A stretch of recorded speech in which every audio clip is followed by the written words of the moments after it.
European गुरु पादरी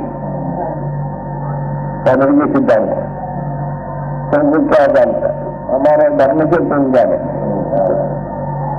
तुम्हारे number Hindu से तुम जाने और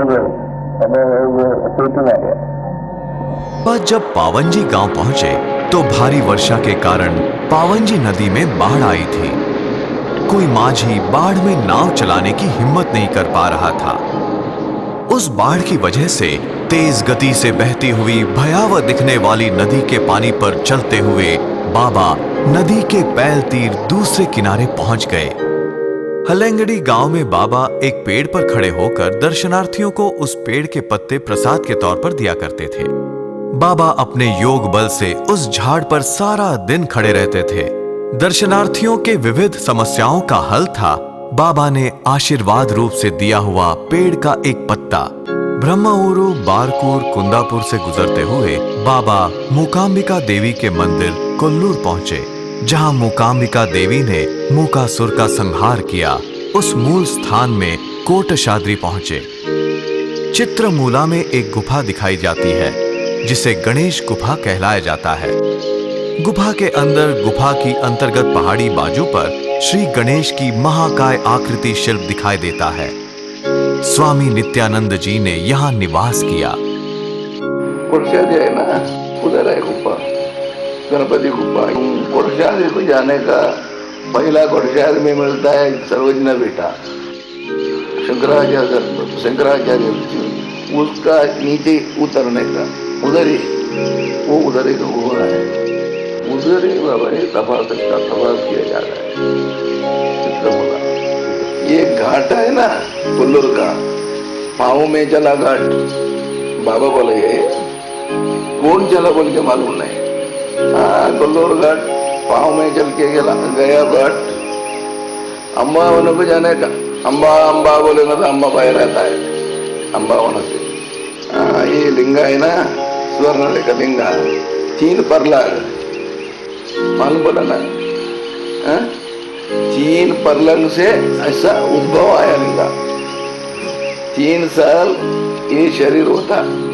गोकर्ण महाबलेश्वर के पुजारी श्री जोगड़ेकर ने बाबा की असामान्यता जानकर उन्हें अपने समुद्र किनारे स्थित घर में स्थापित किया। बाबा यहाँ सूर्योदय से सूर्यास्त तक सूरज को स्थिर दृष्टि से निहारते थे। गोकर्ण महाबलेश्वर के अर्चक श्री जोगड़ेकर बाबा को रोज भोजन की थाली ले जाते थे। एक दिन उन्होंने बाबा को एक नागराज के साथ उनकी थाली में भोजन करते हुए देखा था। बाबा ने राम तीर्थ के पास स्थित अष्टभुज केतकी विनायक गणेश, कोटि तीर्थ के पास चतुर्भुज चिंतामणि गणेश और गोकर्ण महाबलेश्वर के करीब द्विभुज धूम्रवर्ण गणेश के पास काफी समय गुजारा। गोकर्ण से बाबा मंगलोर पधारे। समुद्र किनारे स्थित मंगला देवी का जागृत स्थान और कद्री मंदिर में स्थापित कद्रेश्वर तथा श्री शंकर का जागृत देवस्थान और शर्वो गणेश मंदिर के इर्द गिर्द बाबा उन्मनी विधेयी अवधूत अवस्था में संचार किया करते थे। इस अवस्था को पतंजलि योग सूत्र वर्णन करता है बालोन्मत्त पिशाच्चवत। बाबा का निश्चित जन्मकाल तो कोई भी दावे के साथ नहीं कह सकता। बाबा अयोनिज अजन्मा अवतार है, ये सभी भक्तों की ठाम धारणा है। Swami Nityanand was referred to by all our relations as Sadhu and Deva.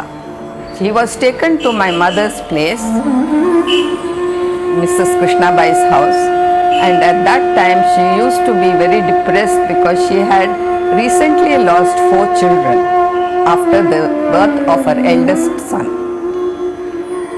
So Sadhu told her that he would give her Diksha and thereby maybe she would feel better, and thus started the first Guru Shishya relationship between my mother and Sadhuji.